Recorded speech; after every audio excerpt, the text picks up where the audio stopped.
కాకినాడ జిల్లా Peddapuram revenue division అధికారి కార్యాలయంలో ఆర్డీఓ జె సీతారామరావు ఆధ్వర్యంలో మీడియా సమావేశం నిర్వహించారు.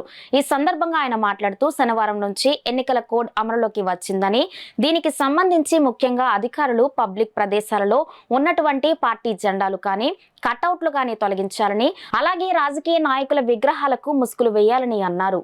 ఉదయం 6 గంటల నుంచి 10 గంటల మధ్యలో ఉండాలి, నిర్వహించుకోవాలి.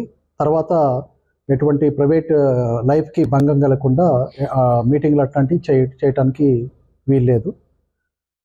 పబ్లిక్ ప్లేసెస్లో ఉన్నటువంటి వాళ్ళకి జెండాలు వాటిని కూడా వాళ్ళకే పొలిటికల్ పార్టీస్కి అవకాశం ఇస్తున్నాం, వాళ్ళే తొలగించాలి. లేకపోతే అధికారులు తొలగించేసి ఎక్స్పెండిచర్ని మళ్ళీ వాళ్ళకి జమ చేయడం జరుగుతుంది. దీంట్లో పాల్గొనడానికి ఎలక్షన్ విధులు అప్పగించడం ఉండదు. అట్లనే వాళ్ళు పోలింగ్ ఏజెంట్లుగా కూడా కూర్చోటానికి వీల్లేదనమాట, నియమించకూడదు. పోలింగ్ ఏజెంట్లు కూడా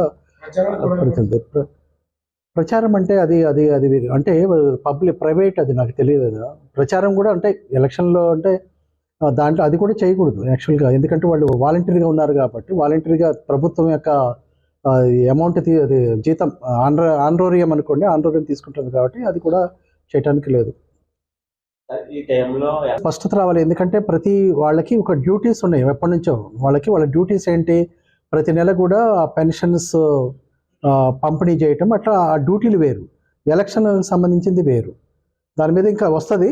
బట్ వాళ్ళ యొక్క నార్మల్ డ్యూటీలు మాత్రం చేయొచ్చు అన్నారు. అది ఇంకా దాని మీద ఇంకా స్పష్టత వస్తుంది. వచ్చిన తర్వాత చెప్పడం జరుగుతుంది.